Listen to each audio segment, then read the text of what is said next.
Y me siento en la obligación de ir a algo político. Allá. No, ya nos íbamos con Jamincita porque somos de dormir temprano porque mañana a las 4 de la mañana ya inicia nuestra actividad.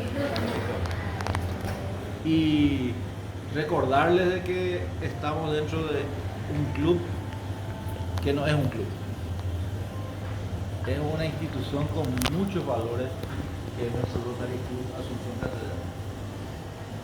Los que estuvimos desde el inicio, yo no fui fundador, pero sí estuve meses después del inicio.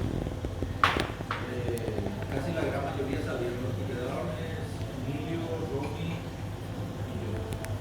Benito también.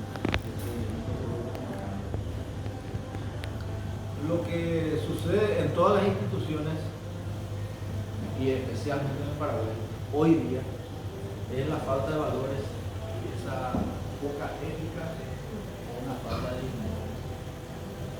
Yo, como suelo repetir, inclusive hace un rato estuve hablando con Rafael de varios factores así disociantes dentro de grupos. De repente la gente se ponen y hablan de honestidad, de dignidad, de esto, que aquello. A mí poco me interesa la persona que venga con un antecedente florido y me diga, bueno, yo soy el mejor chico lindo del mundo. Y siempre se tiene que aplicar la famosa premisa de lo que en política se aplica. El famoso caballuco yaiguá cancha. Al pingo se le conoce en la cancha. Y yo puedo decirles que, y con gran altura moral les puedo decir, que yo soy como la defensa. Estuve en el fondo de la catacumba y volví. Y grandes rotarios del distrito y de afuera también. Y aquí tengo testigos, inclusive. Corrimos detrás tuyo, delante tuyo. Aunque famoso y ya puedo tener testigos. Pero Dani es un testigo fiel de lo que es defender los intereses de nuestro club. Y nosotros nos fuimos no en Paraguay. Nos fuimos a nivel distrito en Formosa, en la Boca de León, y defendimos lo que es honestidad, sinceridad y rotarismo frente a los grandes acanguasuses. Y fui tildado yo como un gran traidor de parte de la gente del Rotary Club Asunción Centenario. ¿A qué es lo que quiero llegar? Y eso es lo que hace aguas en todas las instituciones. Por eso yo les pido a los nuevos, a los que estaban, a los que seguiremos estando, mantengamos nuestra unidad y sigamos trabajando. No nos mezquinemos uno por otro ni por lo que diga la gente, sino que un solo norte y que Rotacate siga vigente. Rotacate en su época marcó la diferencia y logramos superponernos a muchas cosas. Tuvimos dos oportunidades, por eso yo les pido, yo tampoco le voy a hacer la memoria.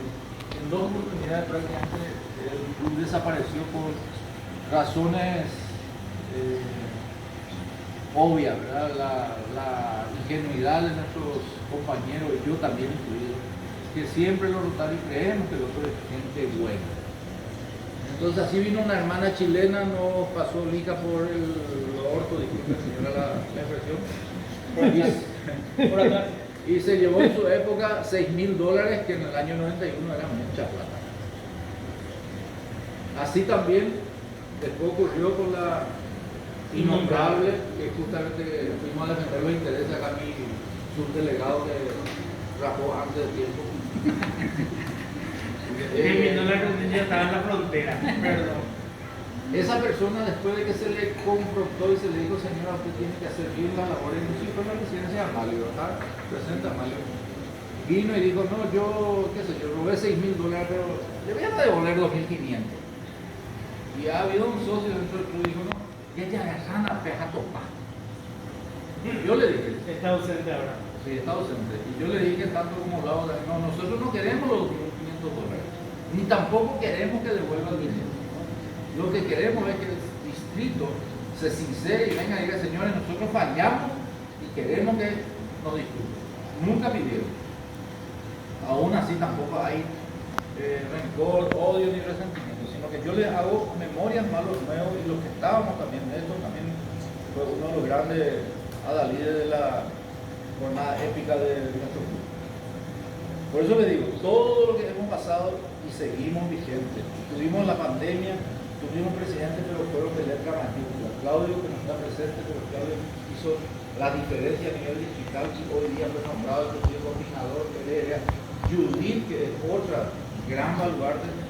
A veces rompe un poco las pelotas, ¿verdad? Pero a veces no rompe. Pero Judith es una persona que vive, ¿verdad? Sí, como yo le suelo decir, además de sus cosas, pero vos estás en el campo, y esto, aquello, y en Rotary, pero vos tu negocio no puedes dejar o desprenderte de lo que tienes. Entonces, pero yo le entiendo a ella, yo también en su época inclusive me despreocupé de mi familia, cómo se llega a entusiasmar, es como la política. Sí. Entonces hay que tener cuidado, pero sí ser celoso un poco de lo que Rotary Club es un federal hoy día a nivel mundial, no solamente aquí, marca la diferencia. Somos pocos, ¿no? Nunca crecimos más allá de 30 socios. Una vez que crecimos a 62 socios, creo que hay algunos remanentes acá, uno, no sé qué edad esa región, y entraron así como corderos todos los socios, el finado Efraín nos trajo. No, ella fue la última radio. Sí, pero yo nunca tuve la explicación, y nunca me explicaba, yo decía, ¿de dónde este tipo saca tantos socios? Porque venía desde el socio, fulano socio. Y yo para convencer, lo poco que convencí, es difícil encontrar gente honesta y gente que quiera hacer algo por el mundo. Y aunque donemos $10 al año, hace la diferencia. Esa gota al mar hace la diferencia. Entonces, más allá de eso, ¿qué les puedo decir? Yo soy un notario de convicción. Así como me hice abogado por necesidad, no por convicción. Entonces, yo entiendo muy bien lo que es la diferencia y eso es lo que muy poca gente puede entender. Y hoy día tengo 9 ministros de la Corte que me miran con recelo y no entienden, se les perdió la vida. Ya me crearon 3 sumarios. Y los 3 sumarios aquí están aquí. Por eso le digo, eso es un rotario. El rotario donde se va, y hay alguna gente que inclusive me dice, yo ya soy grado 33 masón. Yo nunca pisé la masonería todavía. No sé si el día de mañana me invitan y me digan, bueno, vení un poco, le pasamos $10 millones. Te pagamos así. Si no, no tenía permiso. Bueno, Este es un problema. hasta ahí lo que les puedo decir. ¿Cuántos años cumple? Muy bien, aplausos. 31. 31.